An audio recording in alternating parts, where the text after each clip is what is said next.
Hello എടാ നമുക്കിന്ന് തേങ്ങ അരച്ചിട്ട് നല്ല അടിപൊളി മീൻകറി വെച്ചാലോ? എക്സാം ഒക്കെ കഴിഞ്ഞുകൊണ്ട് കുറച്ച് ദിവസം വീട്ടിലുണ്ടാവേ. അപ്പോൾ പിന്നെ കുറച്ച് കുക്കിംഗ് ഒക്കെ പഠിക്കാമെന്നാണ് കേട്ടോ വിചാരിക്കുന്നത്. അപ്പോൾ ഇത് എൻ്റേതായിട്ടുള്ള രീതിയിലാണ് ഞാൻ ഉണ്ടാക്കുന്നത്. അമ്മ ഉണ്ടാക്കണതും അങ്ങനെ പലരും ഉണ്ടാക്കണത് കണ്ടിട്ട് ഞാൻ എൻ്റേതായിട്ട് ഒരു സ്റ്റൈലിലാണ് ഉണ്ടാക്കാറ്.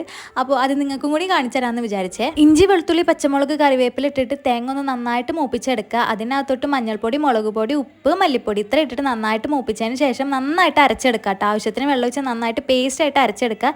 എന്നിട്ട് ഏത് പാത്രത്തിലാണോ വെക്കണത് അതിനകത്തോട്ട് ഒഴിച്ചതിന് ശേഷം പുളി പിഴിഞ്ഞൊഴിക്കുക. ആവശ്യത്തിന് വെള്ളം ഒഴിക്കുക. നന്നായിട്ട് തിള വന്ന് തുടങ്ങുമ്പോഴത്തേക്ക് നമുക്ക് തക്കാളി സവാള ഇട്ട് കൊടുക്കുക. സവാള കുറച്ച് ഇട്ടാൽ മതി കേട്ടോ. ഞാനിവിടെ പകുതി എടുത്തിട്ടുള്ളൂ. അതിനുശേഷം നന്നായിട്ട് തിളയ്ക്കുമ്പോൾ മീൻ ഇട്ട് കൊടുക്കുക. മീൻ ഇട്ടതിന് ശേഷം ഈ ഒരു മീനെ ഇവിടെ കുടുതാന്നാണ് പറയുക. എല്ലായിടത്തും എന്താ പറയുന്നത് എനിക്കറിയില്ല. അതിനുശേഷം നമ്മൾ നന്നായിട്ട് വറ്റി വരുന്ന സമയത്ത് കറിവേപ്പിലയും കൂടി ഇട്ട് കൊടുക്കുക കേട്ടോ. ഇത്രയും സിമ്പിളാണ് കറി വെക്കാനായിട്ട്.